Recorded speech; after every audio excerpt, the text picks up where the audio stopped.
Michael Corleone survived law enforcement, assassination attempts, and even a betrayal by his own brother during his rise to the top. I know it was you, Fredo. You broke my heart. You broke my heart. I'm doing the best I can! But does that necessarily make him Machiavellian?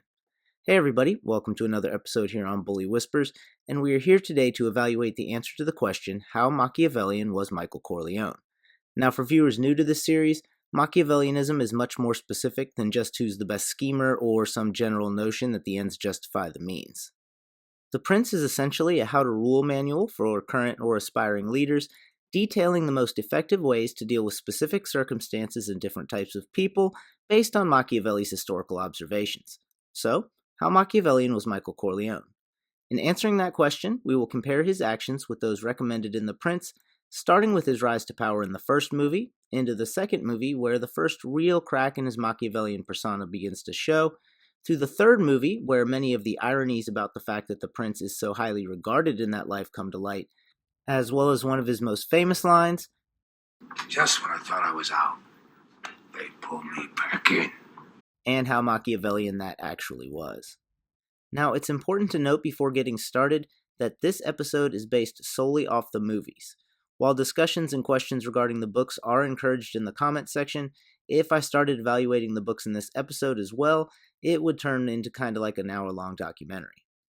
As we all know, to start the series, Michael Corleone has no interest in joining the family business or attaining power, which would make him rather un-Machiavellian, until his father is shot.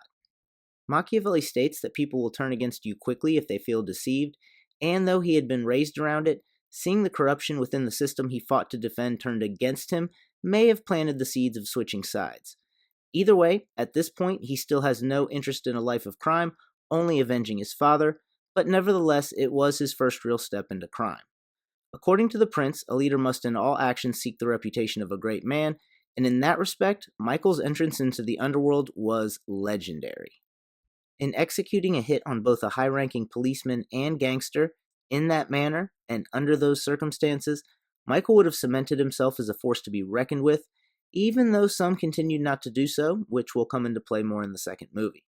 From here, we will move to when Vito dies and Michael becomes the true leader because, while he may have had a long leash under Vito, we don't know for sure that he wouldn't have stopped Michael from going completely off the rails if he were headed in that direction. Although, quick side note, we do see a very Machiavellian principle come into play with Fredo. According to the Prince, you should always be the protector of your weaker neighbor and never let a strong rival gain a foothold there, or they will flock to that rival, which is exactly what we see from Fredo with Mo Green, and Fredo definitely qualifies as a weaker neighbor. Fredo was weak and stupid. From the point when Michael is first alone at the helm, his first major act at the end of the first movie was killing the heads of all the other families and Mo Green in one fell swoop, and there are many conflicting Machiavellian principles at play here. According to the Prince, when taking over a long-ruling family, you need only not rock the boat, which clearly this was, but the rest of the sentiment is, and deal with potential problems quickly, and that's where the door gets open to weighing the Machiavellian pros and cons of this action. Frankly, the only real arguments against it are the previously mentioned not rocking the boat, and a warning that nothing is more perilous or uncertain of success than trying to install a new order, but if you think about it, Michael Corleone's whole life is trying to install a new order. On the other hand, Machiavelli expresses that it's better to be bold than cautious, and this was certainly a bold action. He also says that it's better to be feared than loved because while you can't make people love you, which Michael finds out with his family, you can make them fear you. When you also consider Machiavelli says that it's much easier for a new prince to start off violent and then ease up than it is to start off lenient and then get more violent, all signs seem to point to this being a very Machiavellian move. So at the end of his first movie, Michael is secure in his power, secure in his reputation, and according to the Prince, someone who rises through ability will always have an easier time staying on top than someone who rose through family name, and Michael Corleone now has both. He was in prime position to take control of the Corleone family and lead it into the future, with as close to clear skies and smooth sailing as possible. However, beginning in the second Godfather, we see him veering off the Machiavellian path. According to Machiavelli, historically when princes of Italy have lost, it's been due to sloth and not misfortune. Now, while Michael certainly isn't lazy, his attempts to legitimize the family have kept him from fully focusing on the underworld, where full attention is certainly required. Also, according to Machiavelli, long-standing aristocracies like the Corleones are easier to conquer because it only takes one upset baron to gain access to the prince, which is where we again run into Fredo and the assassination attempt on Michael. Johnny Ola didn't respect Fredo and viewed him as an easy mark, He never even had the makings of a varsity athlete. successfully using him to gain information to perform a hit. Now, while it can be noted that perhaps Fredo didn't know, his admission of resentment lends doubt to that, and either way there are plenty of other upset barons to make that point. The timing and frequency of the conspiracies against Michael become interesting, especially when compared to his father Vito. With Vito, despite the assassination attempt that we see, the audience is still given the impression that this sort of thing never really happens to him. The Don, rest in peace, was slipping.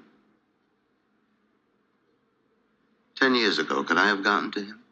According to the prince, highly esteemed leaders are harder to conspire against because the conspirators need to fear not only the act itself, but retribution afterwards. Which makes it notable that Michael seems to have a lot more conspiracies against him than we are led to believe that Vito had against him. Perhaps Michael having one foot in and one foot out cost him enough esteem to make that difference. That being said, he did show two very Machiavellian moments in the second movie. First, he recognized how much harder the rebels fought than the soldiers. According to the prince, people who fight for money won't fight as hard as those who fight for a cause, and Michael shows a keen eye in recognizing this. Second, according to the prince, a leader must be like a lion and a fox, a lion being strong enough to scare away the enemies, and a fox being able to avoid traps. By that point, everyone knew he was a lion, but didn't yet realize how fox-like he was, and he was somehow able to play the naive role when dealing with Hyman Roth. From there, Michael did what he had to do in terms of retribution and moved forward as the head of the family, although still trying to go legitimate, which brings us to The Godfather 3. In The Godfather 3, Michael is giving generously and receiving accolades for it, which is important according to Machiavelli. According to him, liberal actions that you don't receive credit for are not only useless, but harmful. Either way, the third movie is where we circle back around to how un-Machiavellian Michael was at the beginning. He never really wanted this, and that was the reason he was always trying to go legit, but like Machiavelli expresses, living a life by theft is a slippery slope, and once you start, it's hard to stop. Just when I thought I was out, they pulled me back in. Ultimately, he was incredibly Machiavellian in all aspects except those related to the fact that he didn't want to do it to begin with.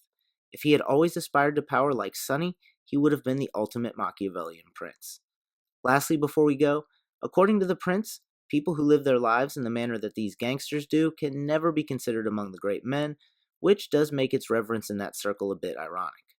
Well, thanks for watching this episode here on Bully Whispers. As always, like, comment, subscribe, and I'll see you at the next score.